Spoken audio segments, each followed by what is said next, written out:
Hello friend, तो कैसे हैं आप लोग। आशा करता हूँ आप सभी अच्छे होंगे और आपकी स्टडी काफ़ी अच्छी चल रही होगी। तो देखो फ्रेंड, जो हमारी उत्तराखंड परीक्षा वाणी सीरीज़ चल रही है, तो आज इस सीरीज़ के यहाँ पे 37 पार्ट है। तो देखो फ्रेंड, जिन लोगों ने अभी तक इस सीरीज़ के पिछले पार्ट को नहीं देखा है तो वह लोग प्लेलिस्ट में जाके देख सकते हैं। तो चलिए आज की क्लास को स्टार्ट करते हैं। आज की क्लास में भी आपको अति महत्वपूर्ण प्रश्न यहाँ पे देखने को मिलेंगे, जो आपकी आगामी परीक्षाओं के लिए काफ़ी महत्वपूर्ण साबित होंगे। तो चलिए आज की क्लास को स्टार्ट करते हैं। फर्स्ट क्वेश्चन यहाँ पे देखेंगे, उत्तराखंड राज्य में किस वर्ष को पर्यटन वर्ष घोषित किया गया। तो देखो फ्रेंड्स, यह एक प्रीवियस ईयर क्वेश्चन है, हाल ही में किसी एग्जाम में पूछा गया था। तो इसका राइट आंसर है ऑप्शन सी, वर्ष 2015 को पर्यटन वर्ष घोषित किया गया है। ये आपको ध्यान रखना है। तो देखो फ्रेंड्स, उत्तराखंड राज्य सरकार ने 2 वर्ष के यहाँ पे पर्यटन वर्ष घोषित किया है। एक है आपका वर्ष 2001 और एक है आपका वर्ष 2015। ये 2 वर्ष आपको ध्यान रखने हैं। यदि यहाँ पे दोनों यहाँ पे ऑप्शन में होता तो इसके यहाँ पे दोनों यहाँ पे हो जाता। यदि इन दोनों में से आपको कोई भी यहाँ पे ऑप्शन यहाँ पे दिया गया हो कि किस वर्ष को पर्यटन वर्ष घोषित किया गया है, तो आपको इन दोनों को ध्यान रखना है। वर्ष 2001 और 2015 को पर्यटन वर्ष घोषित किया गया है, ये आपको ध्यान रखना है। नेक्स्ट क्वेश्चन देखेंगे, उत्तराखंड में स्थित कामेट शिखर की ऊंचाई है। तो देखो फ्रेंड, जो कामेट शिखर है यह राज्य की दूसरी सर्वोच्च चोटी है और इसकी कुल ऊंचाई है 7,756 मीटर। इसकी कुल ऊंचाई है, ये आपको ध्यान रखना है। ठीक है, 7,756 मीटर इसकी हाइट है, ये आपको ध्यान रखना है। यदि पहले नंबर की बात करें, जो राज्य की सर्वोच्च ऊंची चोटी है, तो आपकी नंदा देवी पश्चिमी, जिसकी कुल ऊंचाई है 7,817 मीटर इसकी हाइट है। ये आपको ध्यान रखना है, इंपॉर्टेंट है एग्जाम की दृष्टि से। नेक्स्ट क्वेश्चन देखेंगे, उत्तराखंड में आबकारी व्यवस्था किसने शुरू की। तो इसका राइट आंसर है option B, George William Traill ने उत्तराखंड में आबकारी व्यवस्था शुरू करी थी। ये आपको ध्यान रखना है। नेक्स्ट क्वेश्चन देखेंगे,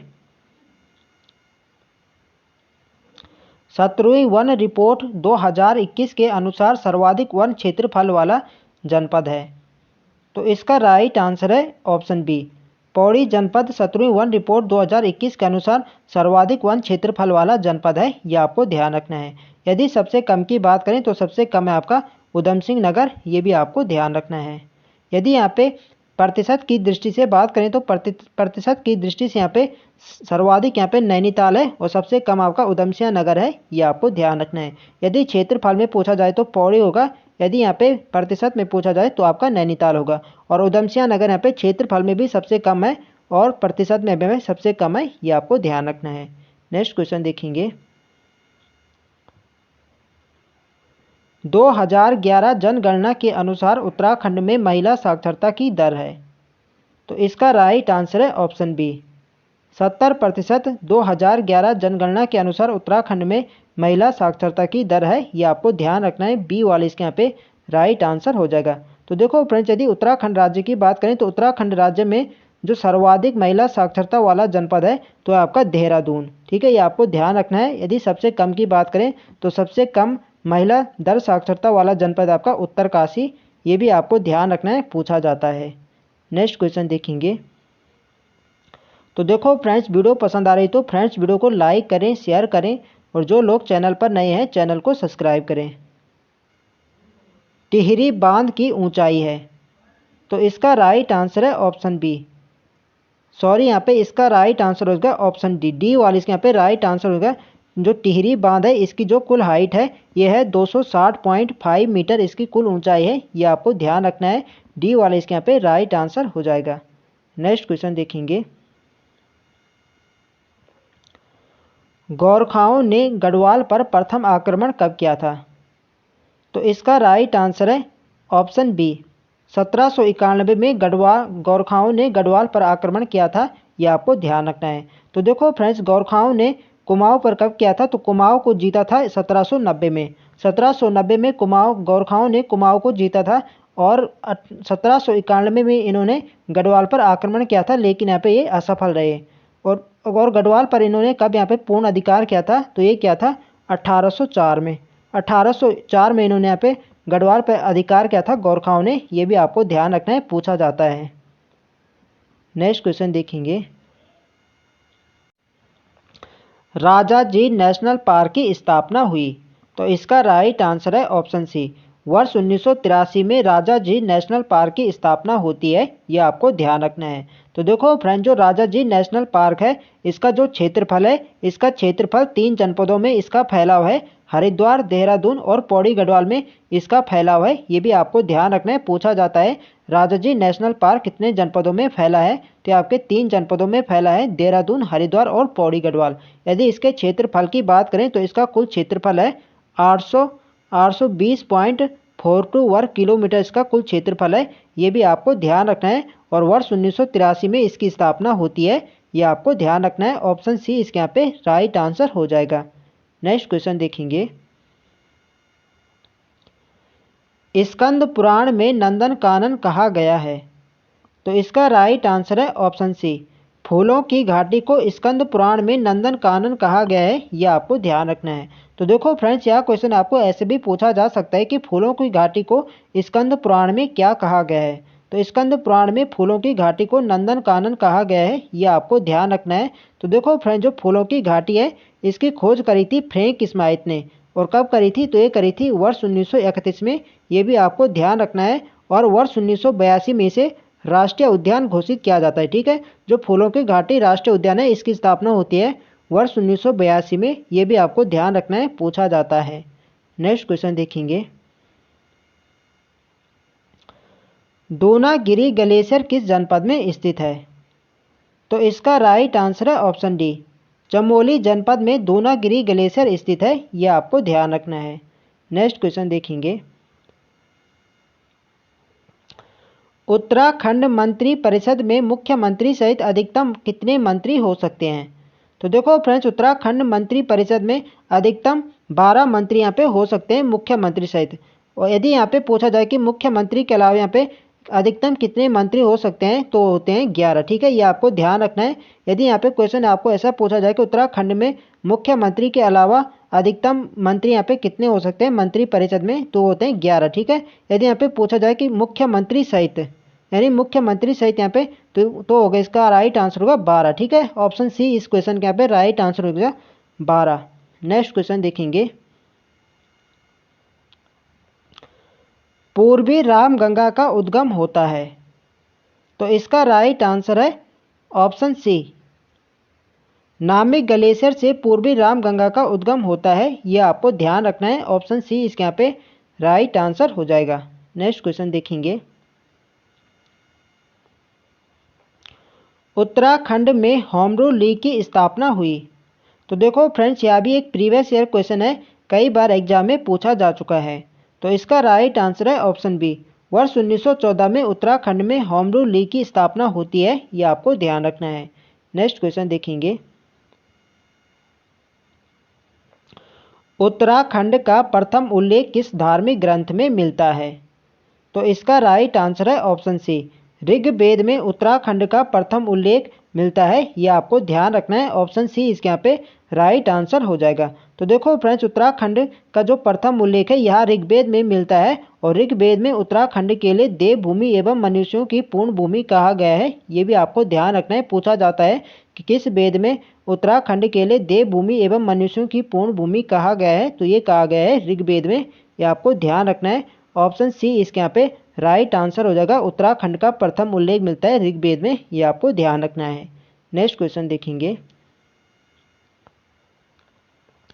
बद्रीनाथ मंदिर निर्माण के लिए किस कत्तूरी शासक द्वारा भूमि दान की गई थी?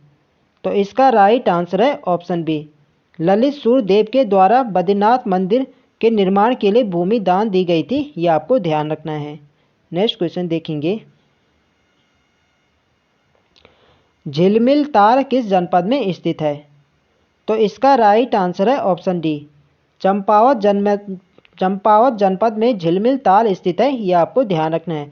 तो देखो फ्रेंड्स, ये काफ़ी इंपॉर्टेंट ताल है, श्यामला ताल। कई बार एग्जाम में पूछा जा चुका है कि श्यामला ताल किस जनपद में है, तो श्यामला ताल भी आपके चंपावत जनपद में स्थित है, ये आपको ध्यान रखना है। ठीक है, झिलमिल ताल और श्यामला ताल चंपावत जनपद में है, ये आपको ध्यान रखना है। ज़्यादा इंपॉर्टेंट है श्यामला ताल है, कई बार एग्जाम में पूछा जाता है कि श्यामला ताल किस जनपद में है, तो आपके चंपावत जनपद में है। तो देखो फ्रेंड्स, ये क्वेश्चन यहाँ पे इससे संबंधित यहाँ पे पूछा गया था कि किस ताल के किनारे स्वामी विवेकानंद की आश्रम है? तो स्वामी विवेकानंद की जो आश्रम है इसी श्यामला ताल के किनारे स्थित है। ये आपको ध्यान रखना है, इंपॉर्टेंट है एग्जाम की दृष्टि से। नेक्स्ट क्वेश्चन देखेंगे, निम्नलिखित में से नंदा देवी मंदिर के निकट स्थित ताल है? तो इसका राइट आंसर है ऑप्शन सी, जो बेनी ताल है यह नंदा देवी मंदिर के निकट स्थित है। यह आपको ध्यान रखना है। और बेनी ताल आपके किस जनपद में है? तो आपके चमोली जनपद में स्थित है। जनपद भी आपको ध्यान रखना है। यहाँ पे डायरेक्ट क्वेश्चन यहाँ पे पूछा जाए कि बेनी ताल किस जनपद में है, तो आपके चमोली जनपद में है। ये आपको ध्यान रखना है। नेक्स्ट क्वेश्चन देखेंगे, देहरादून फुटबॉल अकादमी की स्थापना हुई? तो इसका राइट आंसर है ऑप्शन सी, वर्ष 2011 में देहरादून फुटबॉल अकादमी की स्थापना होती है। ये आपको ध्यान रखना है। ऑप्शन सी इसके यहाँ पे राइट आंसर हो जाएगा, वर्ष 2011 में। तो देखो फ्रेंड्स, जो उत्तराखंड का राज्य खेल है, तो उत्तराखंड का राज्य खेल है फुटबॉल। ये भी आपको ध्यान रखना है। और फुटबॉल को राज्य खेल घोषित किया गया था वर्ष 2011 में ही फुटबॉल को राज्य खेल घोषित किया गया था। ये आपको ध्यान रखना है, एग्जाम में पूछा जाता है। नेक्स्ट क्वेश्चन देखेंगे, वर्ष 2011 की जनगणना के अनुसार सर्वाधिक नगरीय जनसंख्या वाला जनपद कौन सा है? तो इसका राइट आंसर है ऑप्शन ए, देहरादून 2011 की जनगणना के अनुसार सर्वाधिक नगरीय जनसंख्या वाला जनपद है। यह आपको ध्यान रखना है। तो देखो फ्रेंड्स, यदि यहाँ पे केवल यहाँ पे सर्वाधिक जनसंख्या वाला जनपद पूछा जाए तो होगा हरिद्वार। सर्वाधिक जनसंख्या वाला जनपद हरिद्वार है। यदि नगरीय जनसंख्या वाला पूछा जाए तो होगा देहरादून। ये आपको ध्यान रखना है। नेक्स्ट क्वेश्चन देखेंगे, काठ गोदाम किस नदी के तट पर बसा है? तो देखो फ्रेंड, जो काठ गोदाम है यह बसा है गौला नदी के तट पर। यह आपको ध्यान रखना है। ऑप्शन सी इसके यहाँ पे राइट आंसर हो जाएगा, गौला नदी के तट पर बसा है काठ गोदाम। यह आपको ध्यान रखना है। नेक्स्ट क्वेश्चन देखेंगे, मानसरोवर यात्रा उत्तराखंड के किस स्थान से चीन में प्रवेश करती है? तो देखो फ्रेंड, जो मानसरोवर यात्रा होती है तो ये जाती है आपके लिपुलेख दर्रे से। लिपुलेख दर्रे से होकर यहाँ पे मानसरोवर यात्रा जाती है। ये आपको ध्यान रखना है। ऑप्शन बी इसके यहाँ पे राइट आंसर हो जाएगा। तो देखो फ्रेंड, जो लिपुलेख दर्रा है यह आपके किस जनपद में है? तो आपके पिथौरागढ़ जनपद में है। जनपद आपको ध्यान रखना है। कई बार एग्जाम में क्वेश्चन बन चुका है कि लिपुलेख दर्रा किस जनपद में है, तो आपके पिथौरागढ़ जनपद में है। यह आपको ध्यान रखना है। नेक्स्ट क्वेश्चन देखेंगे, गंगनानी तप्त कुंड किस जनपद में स्थित है? तो देखो फ्रेंड, जो गंगनानी है यह एक गर्म कुंड है। ठीक है, ये भी आपको ध्यान रखना है। पूछा जाता है कि निम्न में से गर्म कुंड बताए। तो जो गंगनानी है यह एक गर्म कुंड है और यह आपके उत्तरकाशी जनपद में है। ऑप्शन बी इसके यहाँ पे राइट आंसर हो जाएगा, उत्तरकाशी में गंगनानी तप्त कुंड स्थित है। यह आपको ध्यान रखना है। नेक्स्ट क्वेश्चन देखेंगे, उत्तराखंड राज्य में अटल आदर्श ग्राम योजना किस वर्ष प्रारंभ की गई? तो इसका राइट आंसर है ऑप्शन ए, वर्ष 2009 में उत्तराखंड में अटल आदर्श ग्राम योजना प्रारंभ की गई है। यह आपको ध्यान रखना है। ऑप्शन ए इसके यहाँ पे राइट आंसर हो जाएगा। नेक्स्ट क्वेश्चन देखेंगे और आज की वीडियो का हमारा अंतिम प्रश्न है, उत्तराखंड में सिडकुल का मुख्यालय कहाँ स्थित है? तो इसका राइट आंसर है ऑप्शन बी, देहरादून जनपद में सिडकुल का मुख्यालय स्थित है। यह आपको ध्यान रखना है। ऑप्शन बी इसके यहाँ पे राइट आंसर हो जाएगा। तो फ्रेंड्स, ये थे आज हमारे महत्वपूर्ण प्रश्न। तो आई होप आपको वीडियो अच्छी लगी। तो फ्रेंड्स, वीडियो को लाइक करें, शेयर करें और जो लोग चैनल पर नए हैं चैनल को सब्सक्राइब करें। मिलते हैं नेक्स्ट वीडियो में, तब तक के लिए जय हिंद दोस्तों।